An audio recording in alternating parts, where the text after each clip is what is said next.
A little girl named Addison Faith Richburg was born prematurely on August 12, 2011, during the 33rd week of her mother's pregnancy. Brandy's in the city of Charleston, United States. Addison's head had already grown to the size of a child's by the 39th week of pregnancy, and physicians were baffled as to how he had managed to survive till then. According to the Daily Mail, the information's correct. Based on the results of an ultrasound performed when Brandy was admitted to the hospital in labor, the obstetrician feared that the baby had hydrocephalus, which is an abnormal rise in fluid inside the cerebral cavity that typically results in mental impairment. When the doctor examined the infant shortly after birth, however, he discovered that the volume was in fact a huge tumor near the base of the brain that needed to be removed. In the beginning, experts speculated that the disease would be classified as GPID, which is a highly aggressive and difficult-to-beat brain tumor that's difficult to cure. Children who are diagnosed with the condition typically live for up to 9 months after being diagnosed. A few days after the baby's birth, her parents were already being vilified by the public. It was the worst possible situation. She didn't move, and there was no life or color in her eyes or on her face. She was dead, Brandy expressed herself. Overnight, though, it appeared as though the situation had changed. The baby began to move more and eat more nutritiously. Seeing Addison's growth gave the family reason to be optimistic. Doctors discovered that the tumor had begun to shrink at a routine exam on August 22nd and reversed their previous diagnosis of PID, which never regressed in the first place. In the coming days, a new examination will be performed in order to assess the baby's overall health. Because of her limited life expectancy, she's still unable to have a biopsy. Since then, Addison's been treated with steroids to reduce swelling in his brain, which was already prevented the little one from moving freely and raising the danger of infection at the time of surgery. According to Brandy, the child's parents are concerned about what will happen next. Steroids will cause her heart rate to accelerate, which she finds alarming. But we recognize that it's the only option available to us, so we strive to remain optimistic. Because Addison's family lives 70 kilometers away from the hospital where she's being treated, her parents launched an internet campaign to raise money to cover the cost of therapy, transportation, and lodging. Addison Faith Richburg was born on August 12, 2013 at the age of 33 weeks into her mother's pregnancy. Doctors observed that her head was bloated before she was delivered and determined that she had a buildup of fluid on her brain. Her mother, Brandy, was transported to the Medical University of South Carolina for an emergency cesarean section. Addie was sent to the hospital for an MRI, where she was found to have a tumor near the base of her brain. Because she's so small, physicians are unable to perform a biopsy to establish what's wrong with her. Brandy expressed gratitude to the doctors at MUSC for saving her daughter's life, saying the family's grateful to them. Having been born 7 weeks early, a 2-week premature infant is completely a conundrum to doctors. She was born with a huge and inexplicable tumor on her brainstem, making her a complete puzzle to them. Addison Faith Richburg was born in a hospital in Charleston, South Carolina, barely 33 weeks after her mother became pregnant. However, physicians discovered that her skull had already grown to the size that it should have been at 39 weeks of pregnancy before she was delivered. Doctors performed scans on Addison because they suspected a fluid reservoir on her brain. They discovered that she had hydrocephalus, which is a buildup of cerebrospinal fluid in her head. An MRI was performed as soon as she was born to determine the cause of the fluid buildup. It was discovered that she had a large tumor in the base of her brain, and she was immediately transferred to the hospital. At first, physicians told them that it appeared to be an inoperable brain tumor, which is often found in older children and has a life expectancy of 9 months at the most.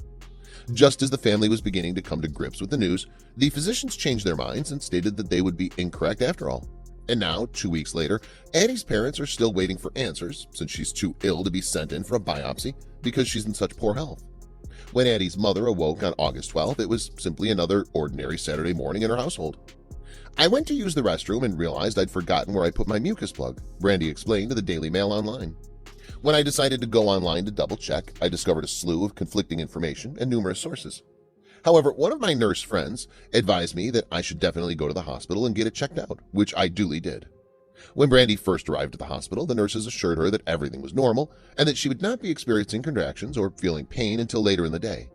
She then went into screening with her obstetrician, who discovered that Brandy was 3 inches dilated and in the early stages of preterm labor after inspecting her. As Brandy described, she was taken aback because she hadn't anticipated it and had not yet experienced any contractions or other symptoms. Before transferring her to the operation room, the doctor performed an ultrasound to determine the baby's size. It was discovered by the doctor that her head was the proper size for 39 weeks, even though she was only 33 weeks pregnant. They determined that she had hydrocephalus, which means that there's a buildup of fluids in her head, and things change immediately. And I was sent by ambulance to the Medical University of South Carolina. It was at that point that I became quite concerned, since I could see the expressions on the faces of all the nurses and doctors. Brandy had to have a cesarean section because she has scoliosis, which prevents her from giving birth naturally. Because it was an emergency situation, she was sedated during the procedure. Almost immediately after Addie's birth, she was brought to the hospital for an emergency MRI to establish the reason of her hydrocephalus. She weighed only 4 pounds and was only 17 inches in length. Doctors then returned and informed Addie's parents that she had a huge tumor on the base of her brain, which was the source of her hydrocephalus and needed to be removed. Because of her large size, physicians are still unsure of the nature of the tumor and have not commenced surgery to remove it. When doctors first discovered the tumor, they suspected it was diffuse pontine glioma, DIPG, a rare and highly aggressive tumor that develops at the base of the brainstem. Intractable DIPG experts pressure on a part of the brain known as the pons, which regulates functions such as respiration, blood pressure, and heart rate. DIPG is incurable and has no known cure. The disease is incurable, and the vast majority of children who are diagnosed with this type of cancer die within 9 months after being diagnosed.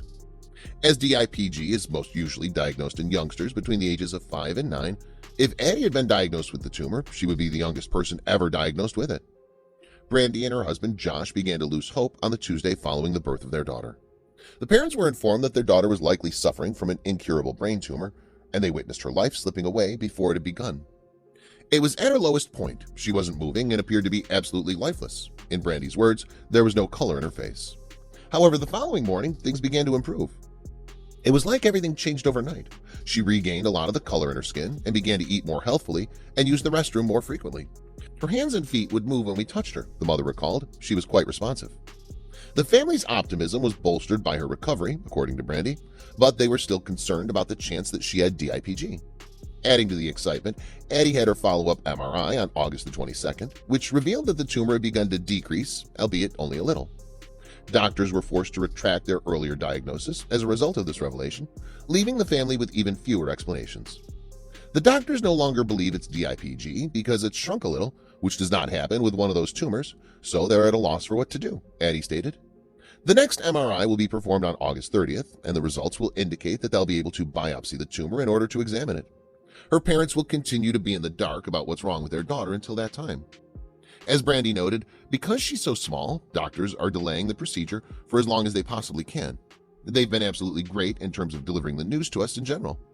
The personnel at the Medical University of South Carolina has been instrumental in keeping our kid alive and saving her life thus far. Addie is described as a mystery baby, and the doctors and nurses are always attempting to fit together the puzzle pieces until they can determine what's wrong with her. Not knowing what it is or what it could be makes me feel awful. It's quite frightening. We just have to keep hoping and praying that the tumor's size will continue to shrink. Other techniques to addressing some of the symptoms are being considered by doctors until they're able to begin treating the tumor itself.